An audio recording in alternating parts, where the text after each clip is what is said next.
Live from Denver's Cherry Creek neighborhood. Hi, I'm Kyle Malnati, and you're listening to the Kyle Malnati radio show. We are broadcasting from Stewart Title's Cherry Creek branch, and I'd like to thank Stewart Title as well as Dustin Tomey of Keller Lowry Insurance as our radio show sponsors.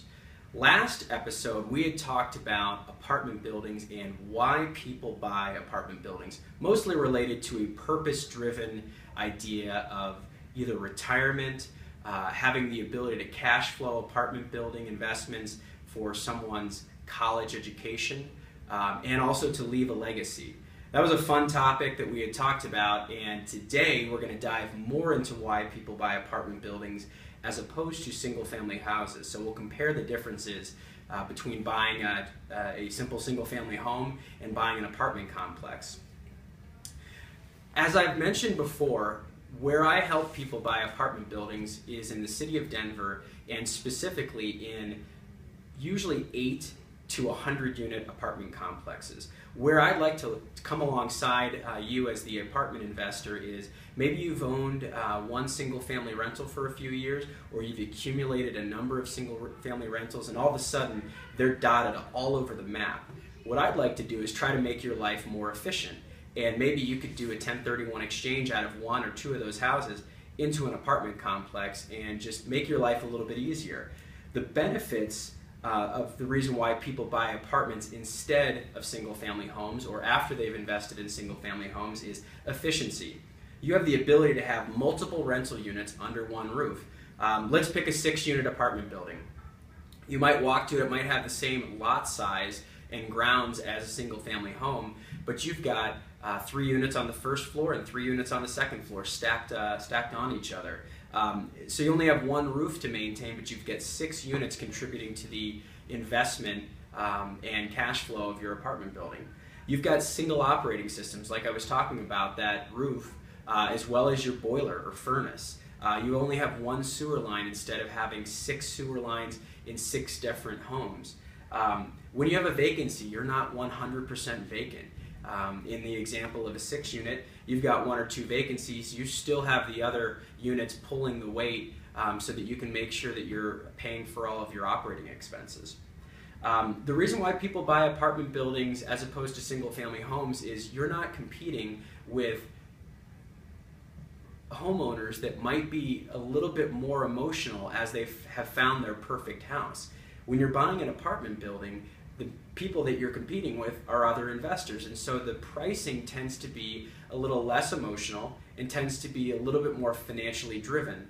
And just think about it. You've bought a single-family home before. It's your dream house. You know, the extra amount of money that you have to pay to buy that property may be insignificant because you might live there personally for 10 years and you start to think about your kids and your white picket fence and all of these wonderful emotional things that homeownership brings.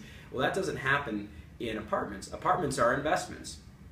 There's an inverse relationship in the apartment market with the single-family market. That's another reason why people choose to invest in apartments as opposed to single-family homes. Think about it this way. The single-family housing market is really increasing because of liquidity. There's lots of banks that are willing to give first-time home buyers loans, and those first-time home buyers are usually moving out of a rental property and moving into their first house. Well, what happens there is the apartment market starts to decline. When the single-family housing market is dipping, the inverse relationship happens, and that's been what's occurring for the last 6 years in our marketplace. As the financial downturn occurred in 2008 and 2009, most of the single-family homeowners that had to move out of houses that they had owned for whatever financial troubles they may have had moved into apartments, and that really bolstered our apartment market. So what's going on basically is you've got the ability to say, look, if the housing market's really hot, I might be able to buy an apartment building at a deal, at a discounted price.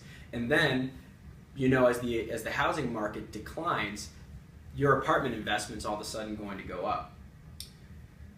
I'd like to remind you we're sponsored by one of my good friends and colleagues, Dustin Tomey. Dustin Tomey is an insurance broker with Keller Lowry Insurance. Dustin can be reached at locally 303-756 800-753-9909. That's his telephone number. And he also has a toll-free 1-800 number. It's 800-753-9909. Dustin can be reached at email at dustin@kellerlowry.com. A couple of notes about Dustin Tomey. I've worked with Dustin for, I can't even remember how many years now. It's probably been 7 years. We actually used to work in the same office building when I worked for another company. And Dustin works with targeted insurance carriers that have special policies designed for property owners. Not every insurance company will insure commercial properties. Most of the people that you might relate with in your single-family homeowners insurance policies, or if you've got an umbrella or your auto policies, they may not insure an apartment building or other commercial property. Dustin specializes in insuring commercial properties, which is why you should be working with someone that obviously specializes in commercial properties. Dustin wonderfully handles all of our clients' needs. He's actually been able to bind a policy within just a few days before closing. I wouldn't suggest you wait that long, but Dustin's got the ability to work very quickly if needed. So moving on to our next topic on the Kyle Malnati radio show. Where should you invest? Well, this is not going to be much different than the old adage in residential real estate: location, location, location. That's still the driver. Location is still the most important factor when you're buying any piece of real estate. The tenant profile is the next important thing, and that's going to be driven by your location. I would suggest that you research heavily the area demographics of the neighborhood that you're buying in. That'll largely determine, if you're self-managing your building, what type of people that you're going to be interacting with on a daily basis as you're renting apartments. The proximity to neighborhood amenities. Man, this is so important. If you're owning, we'll use that 6-unit example again. If you own a 6-unit apartment building in an urban area, these apartments might be 500 or 600 square feet. And I'm sure you can all remember the days that you were in college or the first apartment that you had. It's a teeny little shoebox of an apartment. And that's fine. Everybody gets their start in a smaller place like that. But it is vital to be close to the scene. And what I mean by the scene is, how close are you to a park? That's free entertainment. You can go to the park with your friends, throw a frisbee around, go on a walk if you've got a dog. How close are you to other open spaces and public rec centers? Your tenants are really going to need to have the ability to get out and about, and especially if you live in a climate with wonderful weather like we have here in Denver, it's just paramount. Retail. These are your coffee shops, your restaurants, and your bars. Some of your tenants may actually work in these establishments, and further, the tenants that don't need a place to go out and socialize. So being close to neighborhood amenities is so important, because most of these smaller apartment buildings don't have a fitness center. They don't have a pool, and you really need to have that extra fabric of the neighborhood helping to benefit your apartment building. So a self-management tip. If you're going to invest in an apartment building, the location of where you invest is really vital. Here's the example. If you work at point A and your house is point B, you're naturally driving between point A and point B every single day. Well, it makes a lot of sense when you say this theoretically, but practically, why in the heck would you want to own an apartment building that wasn't somewhere between that line of driving distance every day? My biggest suggestion is try to own something close to where you live. The fear there, and I'll try to dispel that right now, the fear is that you're too close to your tenants. You might not want to be near your apartment building, but I promise you it will enable you to get over to your building to see what's going on more often. And real estate, the big difference with real estate versus investing in the stock market is you don't just unplug from your investment and have someone else manage it for you. You really need to make sure that you're accurately observing what's going on at the property. So that means you need to visit it a couple of times a month. And I promise you, if it's within that daily drive, your point A to your point B, it's going to be much, much easier for you to get over to the property, just in a convenient standpoint. As I've shared before, we love inspiration, and unfortunately the world lost a wonderful leader this week. Truett Cathy, the founder of Chick-fil-A, passed away, and I thought it would be wonderful to share a few quotes from Truett. I wanted to pick just one quote, but I couldn't settle on just one. Truett's got two quotes that I really enjoy, and Truett, I'm sure his family is just is obviously gripping with the loss of him and all the Chick-fil-A employees I know, even though Truett's son runs the organization now, are mourning the loss of their great founder and leader. Truett says, "Nearly every moment of every day, we have the opportunity to give something to someone else. Our time, our love, our resources.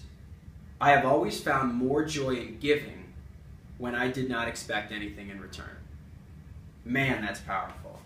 Here's the next quote from Truett Cathy. "I'd like to be remembered as one who kept my priorities in the right order. We live in a changing world, but we need to be reminded that the important things have not changed, and the important things will not change if we keep our priorities in proper order." Sage wisdom from a man that was in his 90s, and I hope that at some point in my lifetime I get to be blessed with the ability to leave such an incredible legacy like Truett Cathy has.